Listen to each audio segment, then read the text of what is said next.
Oh, it's been a minute since I did anything like this, and I'm probably gonna only try and pronounce this once. Please be forgiving. I'm doing my best. Kaizoku Sentai Gokaiger. I was commissioned to take a look at the first four episodes of the 35th Super Sentai show. If you aren't aware, the Super Sentai shows over in Japan are what got converted into the Power Rangers franchise over here in the US.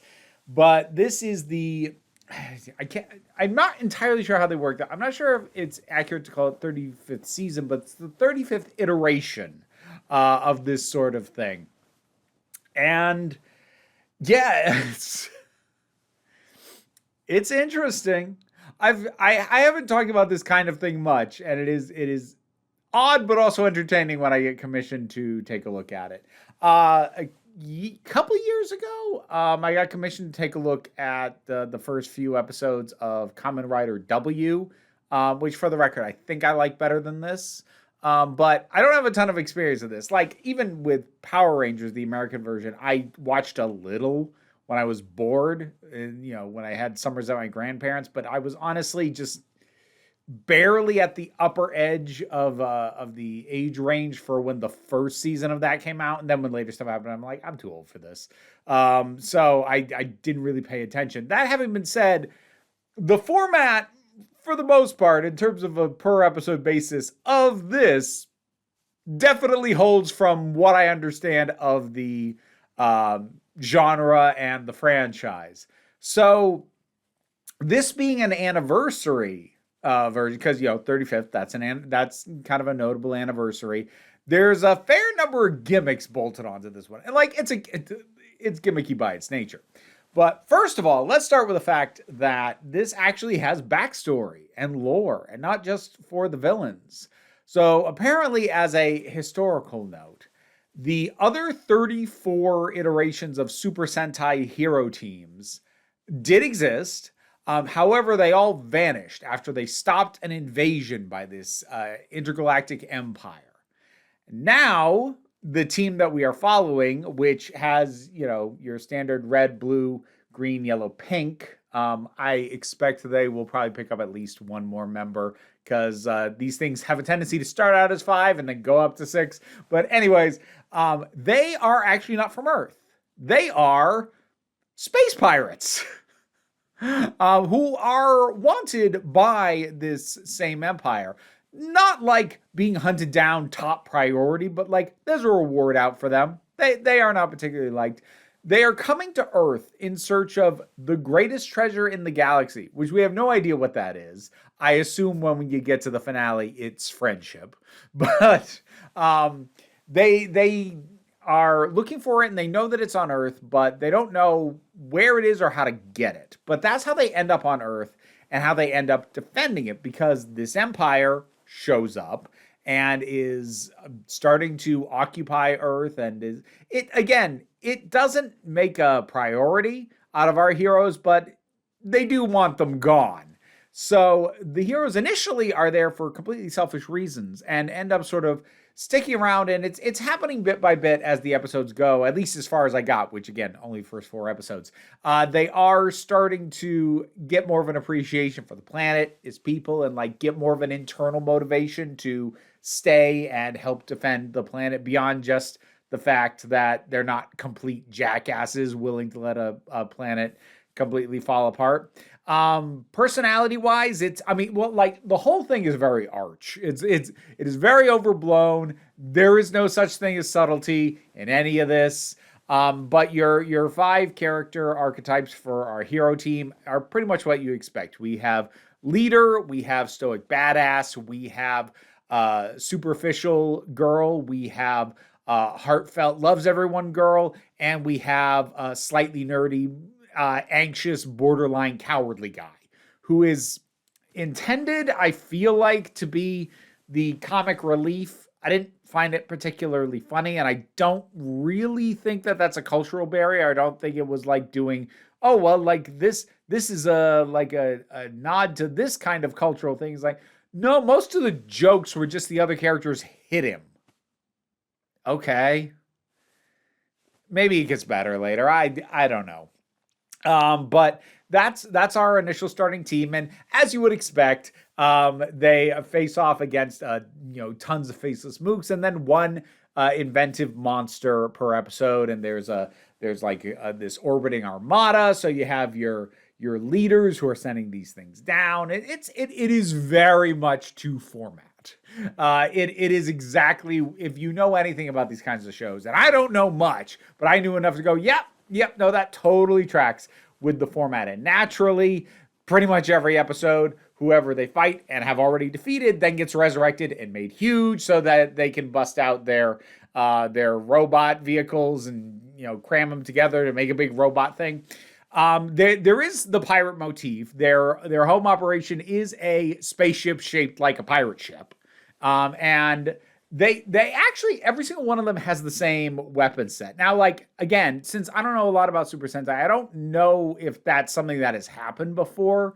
But they all basically, at least as far as I got, they have a cutlass and a gun. Like, it's styled a little bit like a flintlock, but it's, you just shoot. And it's kind of fun. Like, I get the impression, because of something else that I'll explain in a minute, I get the impression that I guess guns aren't super uncommon for these Super Sentai teams to have. I just didn't realize that because I'm pretty sure they generally don't port over the gun stuff when they get Americanized, or at least they didn't, with the little bit of stuff that I'm aware of from Power Rangers. But anyways, it's not a bad combo, because, they can block something and then just shoot the person. Like, I flat out saw them do that. Or they'll sometimes trade weapons. One of them will throw their sword to the other, and the other will throw their gun. So one of them's dual wielding guns, the other's dual wielding swords. It's kind of silly and fun like that. I was expecting like more unique weapons, because while there is a little bit of difference in fighting style between them, it's, they're all using the same weapons. It can only vary that much. As kind of the counteractive to that, it doesn't matter, because the main overriding gimmick, besides the pirate motif, is that they have access to the forms of every other Super Sentai team, and just mid-fight will just change into another form from another team and using that, that version's weapons. And it happens a lot. Like, it is cute. I think after 4 episodes, if I'd been asked to keep going, I think it would have kind of gotten old, especially because, I have no nostalgia for like these older iterations of Super Sentai, and I'm sure if you do, it hits a lot harder. But it was still fun, even though I don't have that. I'm just not sure how much further past 4 episodes that would have stayed fun. But it was fun, watching them just change outfits, and sometimes they even do creative things. Like one time, all 5 of them turned into the red member of a completely different team. So it was just, oops, all red. And the guy they were fighting even like said that, like, oh, all red. It's just so ridiculous. There's also a surprising amount of practical stuff in this. In the very early bits, in sort of the opening intro stuff of the first episode, I was like, this is a lot of CGI. Because like there's a space armada, and you have the pirate spaceship, and then the first look that we have of like their big mecha thing, it was very CGI. I'm like, oh. But the thing is, while there is some of that there, and it's very obvious, there was quite a bit of practical stuff there, from the suits to the stunts that are done. And for the most part, when they switch to CGI or green screen or whatever, it kind of leans into the fact that you're going to be able to tell, and uses it as an opportunity to do something extra ridiculous, or to just present it in a more over-the-top way, because they know it's never going to be passable as real anyway, so they might as well have fun with it, which is an attitude I just kind of appreciate. Like, if you're going to try and do something, you're going to use effects that aren't going to be able to be even close to seamless, have fun, at least. That is an entertaining aspect of this. And like, right down to the fact that they even still have them fighting in like the models and like the buildings that they're knocking down as they're fighting. They still do that stuff in this. And I say still as if this recently came out. This is 2011, I think. It was early 2010s this came out in Japan. But this stuff's high energy. I get why it has gone on for as long as it has. It is very, very high energy, and it's very committed to the bit. And that's kind of hard not to respect and not to sort of get wrapped up in the energy and the fun of the whole thing. It's hard not to. It just kind of sucks you in for the length of an episode. And again, it is incredibly formulaic. There aren't really any surprises here. It was just a matter of getting on its wavelength. And if you can, yeah, that's a rollicking good time. I don't know what else to call it. I am going to say definitively, I like Kamen Rider W a bit better. I felt like there was some more stuff going on under the surface of that. Like Kamen Rider W was also very silly, very over the top, and very high energy. I just felt like there was a little bit more going on underneath. This one, if I were to pop the hood, I think I'd just find a confetti cannon and nothing else. No depth, just poof. Which is fine. That's fine. I'm just saying this is why I think I like what I saw of Kamen Rider W a little bit better. But I've got at least one other show of this style. I can't remember what it is off the top of my head to do, and I'll try and get to it next month. But this is the kind of thing that gets filed under. I'm glad that my Patreon supporters who commission me will throw this kind of stuff at me, because I'd never watch this on my own. And am I sucked in enough to be like, I'm now going to be a massive fan of this? No, but my life is a little richer for having experienced stuff I wouldn't have otherwise, and I had fun while I was doing it. So, yeah, it's fun. It's absurd. It's ridiculous. A lot of effort goes into it, while it still does very clearly look a little bit cheap and like they spend as little money as possible. But they also spent that money on as many things as they could. Yeah, it's a good time. Yeah, I liked it. It was fun. Have you seen this one? Do you have a favorite Super Sentai series if it's not this one? Whatever your thoughts might be, drop something down in the comments. Let's talk about it. Patreon pays the bills and enables me to do this as my living. Even if you can't help me out that way, like, share, subscribe. They all help. Don't worry too much about it, though.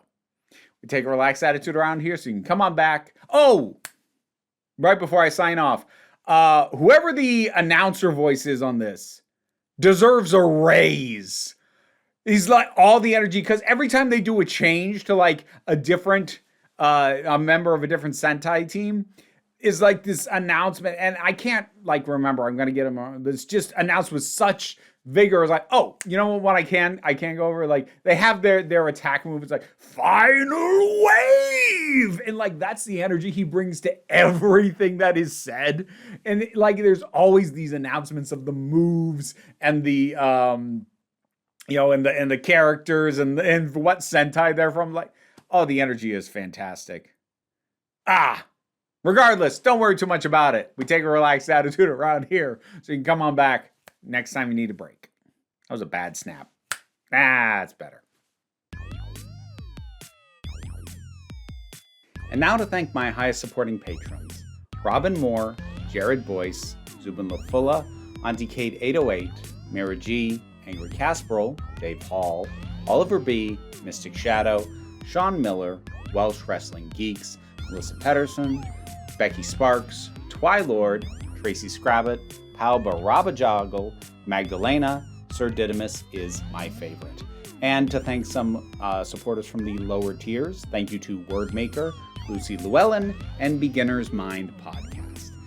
And if you want to hear me say your name as well, you can check out the rewards on the Patreon, and there's other stuff besides, and it'll help keep these absurd creatures fed.